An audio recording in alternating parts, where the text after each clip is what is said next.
Bismillahirrahmanirrahim. Assalamualaikum warahmatullahi wabarakatuh. Apa kabar teman-teman semua? Saya Villa semua di rumah. Balik lagi di sini bareng Gian di acara ngobrol bermanfaat. Bukan ngobat yang itu ya. Nah, setelah kemarin nih di episode sebelumnya kita udah ngobrol banyak banget ya sama Bapak Yunus. Kita yang belajar. Kita yang mendatangi guru, bukan guru yang mendatangi kita. Terkait pendidikan dalam Islam, juga tujuan pendidikan dalam Islam. Nah, alhamdulillah di kesempatan kali ini seperti biasa saya nggak sendiri, sudah ada Pak Gatot di sini. Nah, sebelumnya kenalan dulu ya. Nah, Bapak Gatot ini adalah sebagai ketua Yayasan Darut Tauhid. Jadi kalau di Indonesianya itu Pak Gatot tuh presidennya apa ya? Presidennya Darut Tauhid gitu. Nah, Masya Allah dengan kesibukannya yang luar biasa, alhamdulillah nih buat nemenin teman-teman semua, kita bakal ngobrol-ngobrol bareng beliau. Sebelumnya kita tanya dulu ya kabar beliau. Pak Gatot gimana, sehat Pak? Alhamdulillah sehat. Makanya saya pakai face shield, pakai masker. Alhamdulillah ya. Biar sehat ikhtiarnya. 3 jadi jadi ini juga buat teman-teman ya untuk selalu melaksanakan 3M. Pertama memakai masker, terus menjaga jarak. Yang ketiga mencuci tangan ya. Juga protokol yang selalu diingatkan oleh guru kita bersama. Protokol kesehatan, sedekah, dan protokol istighfar. Nah, teman-teman, sebelum-sebelumnya kita bakal ngebahas satu tema yang insya Allah ini juga sangat bermanfaat. Dan Pak Gatot ini kalau di lingkungan santri sebenarnya kan udah pada kenal ya. Tapi kalau teman-teman di rumah mungkin belum pada kenal. Jadi beliau ini sangat mumpuni gitu kalau ngobrolin perkara dakwah, perkara kepemimpinan gitu. Nah, mumpung beliau di sini nih, kita gali-gali lebih banyak lagi aja dari beliau gimana sih kepemimpinan dalam Islam.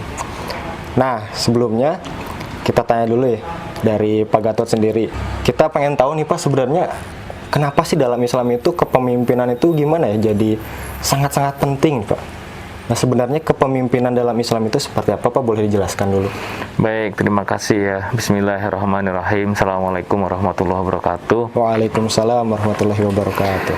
Jadi memang kita diciptakan Allah sebagai manusia itu memiliki 3 peran. Satu adalah sebagai hamba Allah, yang kedua adalah sebagai khalifah, yang ketiga adalah sebagai pendakwah, menyebarkan kebenaran dan kebaikan. Nah, tentu saja kita mengemban 3 peran ini tidak bisa sendiri, harus bersama-sama, harus bergandengan tangan agar tugas-tugas yang kita emban di dunia ini lebih mudah untuk dijalankan. Kita sunatullahnya sebagai makhluk sosial yang harus berinteraksi, bersosialisasi, dan bekerja sama dengan saudara-saudara kita yang lainnya.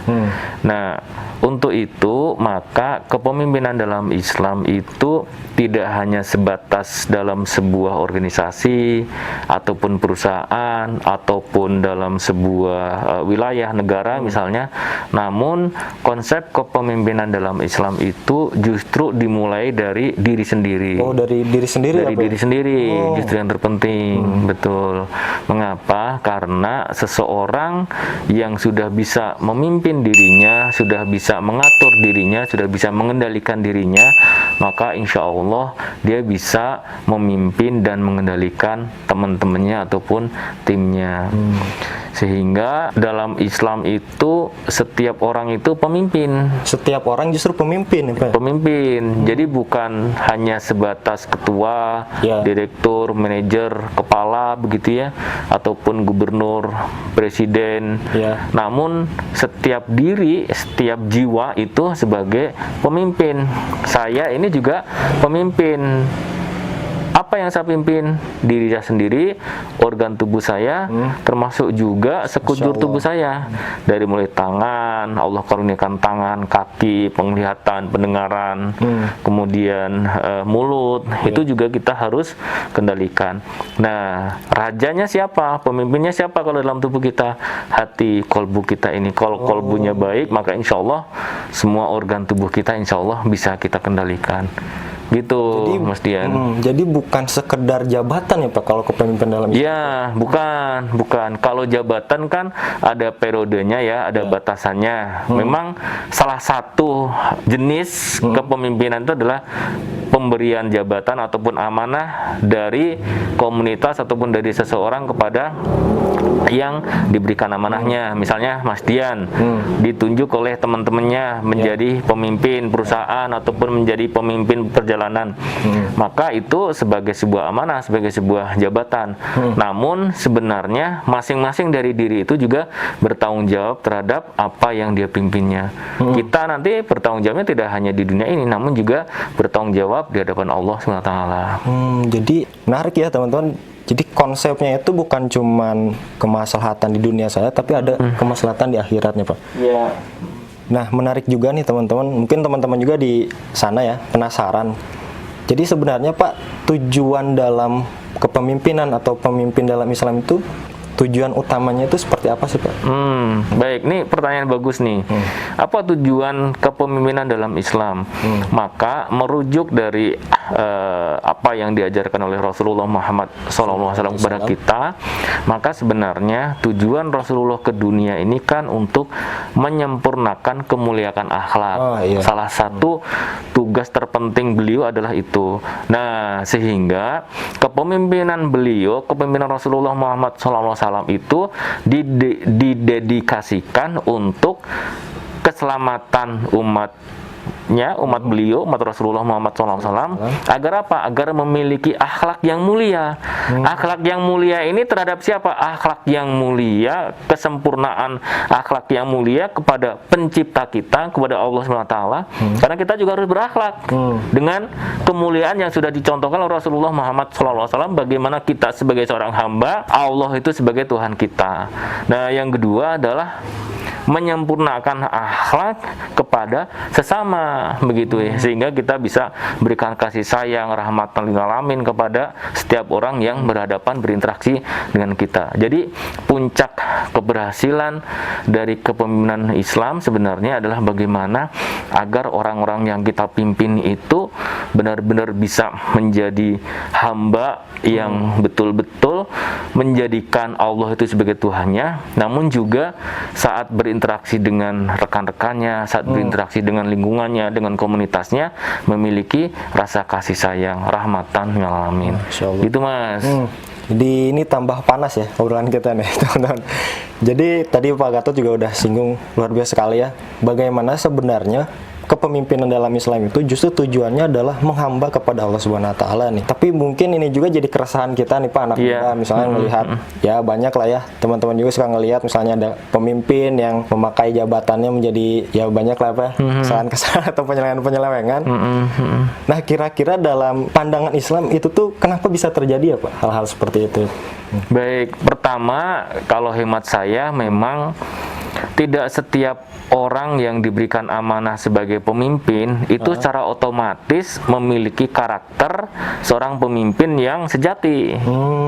Tidak secara otomatis yang memiliki jabatan, memiliki amanah gitu ya, terpilih misalnya di pemilihan ketua apa, ketua ini, ataupun kepala daerah ini, kepala daerah itu, begitu. Jadi tidak secara otomatis, tidak secara langsung kemampuan memimpin maupun karakter standar, kemampuan standar yang harus dimiliki seseorang itu untuk memimpin komunitasnya ataupun warganya itu secara otomatis dimiliki, begitu. Karena banyak hal persyaratan ataupun karakter seorang pemimpin yang memang menjadi dambaan komunitasnya, dambaan warganya, dan ini memang harus dikejar dengan ilmu, pengalaman, mencari tahu kepada orang-orang yang luar biasa, yang hebat kepemimpinannya.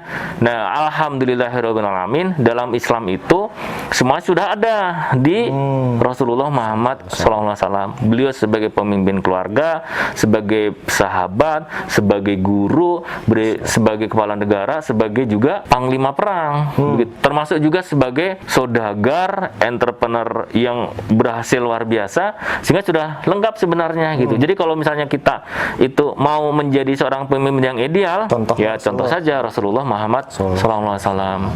Tadi Pak Gatot juga sempat nyinggung terkait kredibilitas dan karakteristik pemimpin. Nah, boleh dibocorin sedikit gak Pak? Kira-kira apa ya, pemimpin idaman dalam Islam tuh harus punya apa aja sih sebenarnya? Gitu, Pak. Ya, nah kalau kita mengacu ya kepada Rasulullah Muhammad SAW, memang beliau dididik langsung oleh Allah SWT dari sejak kecil, begitu ya, usia bahkan belum lahir itu sudah menjadi yatim karena ayahnya wafat sebelum beliau lahir.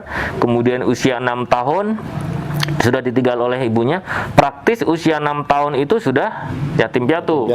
Kemudian dididik oleh kakeknya 2 tahun, usia 8 tahun wafat juga kakeknya, sehingga dan kemudian dititipkan ataupun diasuh oleh pamannya Abu Thalib. Nah, dari rangkaian ini maka sebenarnya kita bisa lihat seorang pemimpin yang hebat, karakter yang pertama adalah dia memang bisa tidak tergantung kepada siapapun gitu. Berdikari, bisa mengambil keputusan sendiri, kemudian bisa mencari nilai tambah atau mengcreate sesuatu yang tidak tergantung kepada siapapun.